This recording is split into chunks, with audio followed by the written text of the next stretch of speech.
ഈ രണ്ട് സഹോദരിമാർ ഒരേ പുരുഷനെ പ്രണയിച്ചു. അവൻ കാരണം അവർ എന്നും പരസ്പരം വഴക്കിട്ടു. അങ്ങനെ ഒരു ദിവസം അവൻ ഇവരുടെ അടുത്ത് വെഡിങ് പ്രപ്പോസലുമായി വന്നപ്പോൾ രണ്ടുപേരും ഒരേ സമയം അയാളെ റിജക്ട് ചെയ്തു. ഇത് കണ്ട് ചെറുക്കന്റെ ആകെ നെട്ടിപ്പോയി. കാരണം ഈ രണ്ട് സഹോദരിമാർ അവനക്ക് വേണ്ടി മരിക്കാൻ വരെ പണ്ട് തയ്യാറായിരുന്നു. പക്ഷെ ഇവിടെ എന്ത് സംഭവിച്ചെന്ന് വെച്ചാൽ മുൻ ജന്മത്തിൽ മൂത്ത സിസ്റ്റർ അയാളെ ഇതുപോലെ പ്രപ്പോസൽ നടത്തിയപ്പോൾ അടിയുണ്ടാക്കി കഷ്ടപ്പെട്ട് വിവാഹം കഴിച്ചു 3 കുട്ടികളെയും പ്രസവിച്ചു. എന്നാൽ മൂന്നാമത്തെ കുട്ടി ജനിച്ച ശേഷം അവൻ നേരിട്ട് അവളെ പോയിസൺ ഇഞ്ചക്ട് ചെയ്യുകയും താൻ ഒരിക്കലും അവളെ സ്നേഹിച്ചിട്ടില്ലെന്നും താൻ സ്നേഹിച്ചത് മറ്റൊരാളാണെന്നും പറയവേ അവൾ മരിക്കുകയും ചെയ്തു. അടുത്ത ജന്മത്തിൽ ഇതോർത്ത മൂത്ത സിസ്റ്റർ തന്റെ എക്സ് ഹസ്ബൻഡ് സ്നേഹിച്ചത് തന്റെ സഹോദരിയാണെന്ന് കരുതി അവൾക്ക് ഈ വിവാഹം കൊടുത്തു. എന്നാൽ ഇവളുടെ രണ്ടാമത്തെ ജന്മത്തിൽ 1 മാസത്തിനുള്ളിൽ ഇളയ സഹോദരിയെയും അവൻ കൊന്നു.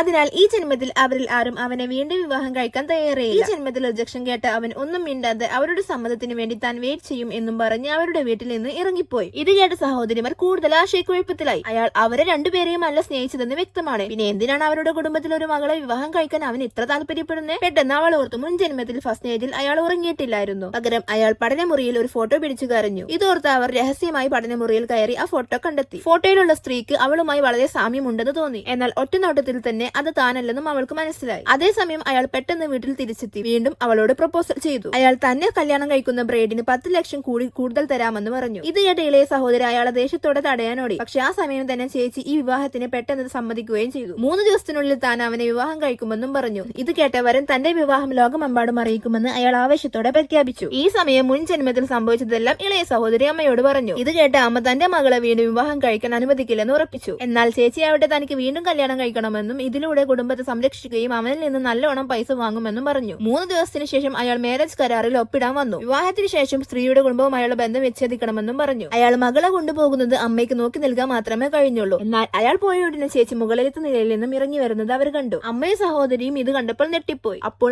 ആരെയാണ് അവൻ വിവാഹം കഴിച്ചത്? അമ്മ ചോദിച്ചു. അപ്പോൾ അവൾ പറഞ്ഞു അവന്റെ യഥാർത്ഥ ലവറെയാണ് കല്യാണം കഴിച്ചത്. അങ്ങനെ ഇതറിഞ്ഞ ചെറുക്കൻ പിറ്റേന്ന് മൂത്ത സഹോദരിയെ തന്റെ ഓഫീസിലോട്ട് കൊണ്ടുപോയി. എന്തിനാണ് അവനെ കബളിപ്പിക്കാൻ ധൈര്യപ്പെട്ടതെന്ന് അയാൾ ദേഷ്യത്തോടെ ചോദിച്ചു. എന്നാൽ ആവട്ടെ അവൾ തിരിച്ച് അയാളെ ഭീഷണിപ്പെടുത്തി. അവൾക്ക് കമ്പനി ഓഹരിയും 1 ബില്യൺ പണവും 3 വില്ലകളും വേണം. അല്ലെങ്കിൽ അവൾ കമ്പനി ഷെയർ ഉടമകളോട് നീ വിവാഹം ചെയ്തത് എന്നെയല്ലെന്നുള്ള സത്യം വെളിപ്പെടുത്തുമെന്നും നിന്റെ കമ്പനി തകരുകയും ചെയ്യുമെന്നും പറഞ്ഞു. ഇത് കേട്ട് അവനെ ഒപ്പിടുകയല്ലാതെ മറ്റു മാർഗമില്ലായിരുന്നു. അങ്ങനെ ഇവർ രണ്ടുപേരും അവന്റെ കൊട്ടാര വീട്ടിലോട്ട് മടങ്ങി. അമ്മയാകട്ടെ മരുമകളെ വരവേൽക്കാൻ ഒരുങ്ങി നിൽക്കുന്നുണ്ടായിരുന്നു. അങ്ങനെ അമ്മായിയമ്മ തന്റെ വീട്ടിൽ കൈമാറി വന്ന രത്നമാലയും എടുത്തു വന്നു. ഇത് കണ്ട മൂത്ത സഹോദരി നിങ്ങളാ മകന് വിവാഹം കഴിച്ച ആൾ അവളല്ലെന്നും പറഞ്ഞു. ഇത് കേട്ട് എല്ലാവരും ഞെട്ടിപ്പോയി. ഇത് തെളിയിക്കാൻ വേണ്ടി വിവാഹ വസ്ത്രം ധരിച്ച് അവന്റെ കാമുകിയെ അവൾ അകത്തേക്ക് തള്ളിവിട്ടു. അതാവട്ടെ അവന്റെ ഒളിച്ചു വെച്ച കാമുകിയും എന്നാൽ ഇവളുടെ അകന്ന ദരിദ്രയായ കസിൻ ചേച്ചിയുമായിരുന്നു.